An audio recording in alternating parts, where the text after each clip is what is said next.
Chief minister থাকিলে আপুনি 1000টা file থাকিলেও একো কৰিব নোৱাৰে। He is the head of the administration.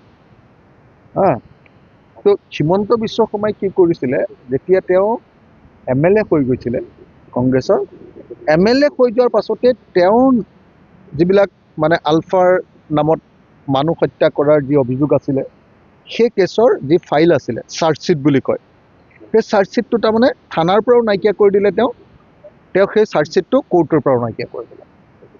তাৰপিছত তেওঁ আকৌ পইচা তুলি ধৰা পৰিছিল, আপোনালোকে জানে চাগে, আলফাৰ নামত পইচা তুলি ধৰা পৰিছিল, এক্সটৰ্চন বুলি যাক কয়, যিবিলাক কেছত এতিয়া যে আপোনাৰ হেৰিয়াক ধৰি থৈছে, গোটেই আপোনাৰ কি বুলি কয় এইটো, বীৰ লাচিত সেনাৰ ল'ৰাবিলাকক যে ধৰি থৈছে, সেই এক্সটৰ্চনটো কৰি জেইলত গৈছিলে হিমন্ত বিশ্ব শৰ্মা, জেইলত গৈছিলে।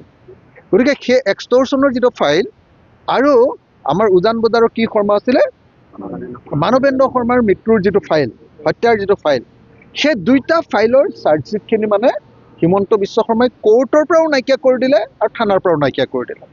মই সেইখিনি আকৌ ক'ৰবাৰ পৰা উদ্ধাৰ কৰি সেইখিনি আপোনাৰ আকৌ ৰাজহুৱা কৰি দিলোঁ।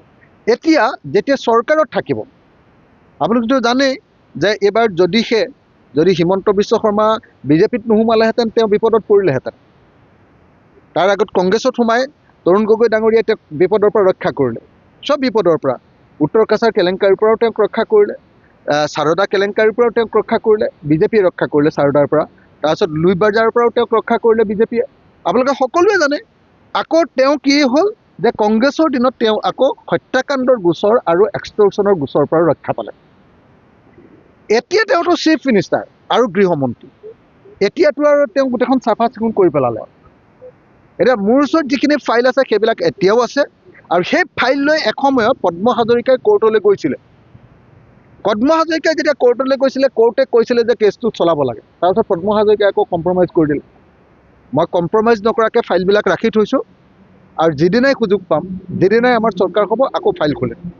আপোনালোকে নিশ্চিন্ত হৈ থাকক যে সেই ফাইলকেইটা আপোনালোকে মই চৰকাৰত অংশগ্ৰহণ কৰাৰ পাছতে আৰু হিমন্ত বিশ্ব শৰ্মা বিৰোধী দললৈ যোৱাৰ পাছতে যেতিয়াই বিৰোধী পক্ষত অৱস্থান কৰিব, সেই দিনটোৰ পৰা সেই ফাইলবিলাক খোল খাব।